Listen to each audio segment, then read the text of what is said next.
Hey, what's going on, everyone? Todd Castellan here, Strike King Lose Pro. Wanted to share with y'all just a tip that probably started when I was pretty young. I got used to always changing my hooks out, my treble hooks out. And the reason I started doing it, man, to be honest with you, when I was pretty young, I'd have baits forever. And man, they always used to become rusty and stuff like that. And that was really the only reason I did it.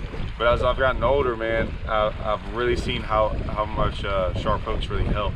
So I usually, like the hooks that come on a lot of these baits, they're fine. But even if you use them for after a couple of hours throughout the day, they'll still start to dull. They rub against the bait, you hit rocks.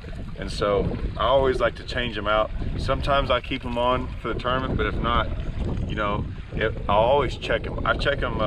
I'm pretty religious about that. I check them throughout the day, because even if you catch one, a lot of times it happens is if you use a net and you hook one, a lot of times you'll bend those hooks, and what'll happen is you'll net a fish, and the fish shakes in the net, and your hook has part of the net. That's actually what bends it. It's usually not the fish bending them. So I always pay attention to that, and I never want to rebend a hook back. To me, I feel it causes a lot of weakness in the hook. So that's kind of what I do. I've got one nail that seems to be pretty easy to do them. So I mean, I can literally do probably both of them in less than a minute. Most of the baits have pretty easy split rings. You get into the 8XDs and 10XDs, they get pretty hard. I mean, there's one of them just like that. And what I use is, I use Owner. Owner's got a Z-wire hook out, man, and these things are incredibly sharp. I mean, they're just, I mean, you can see how that one just gets me instantly. And it doesn't matter what I do. I mean, if I just touch it, it just instantly grabs it. So that's kind of what I want.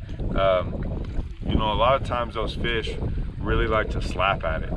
And you get those days where you get a lot of bites, man. These things, you know, it might not have it in its mouth, but at least I get a hook in it. And you know, at that point in time, who knows what happens. You know, you might be able to barely get one in. So, but that's my tip. Like I said, I try to always change my hooks out, and like I said, sometimes multiple times a day, depending on what I'm doing. And I think that'll get, if it gets me one more fish in the boat, then I'll take it. So remember, always check them. Go get Owners. Owners are really good, and that Z-wire hook is I like it. And like I said, I mean, this is my 6XD, so obviously I'm throwing it on a lose reel. The lose reel that I like to throw cranking.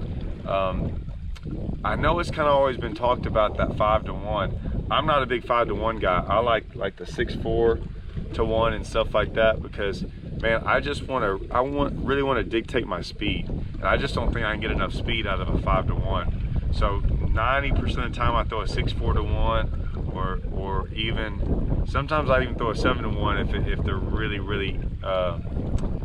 wanting to hit it and I'm really wanting to go fast. It might wear you out. I'm kind of used to it, so it doesn't really bother me, but it you know, when they want it fast, that's kind of what I do. So got my lose reel, got my 6XD, got my new hooks. Do that in tournaments, or if you're just out there fun fishing, you should be able to land a couple more fish in the boat.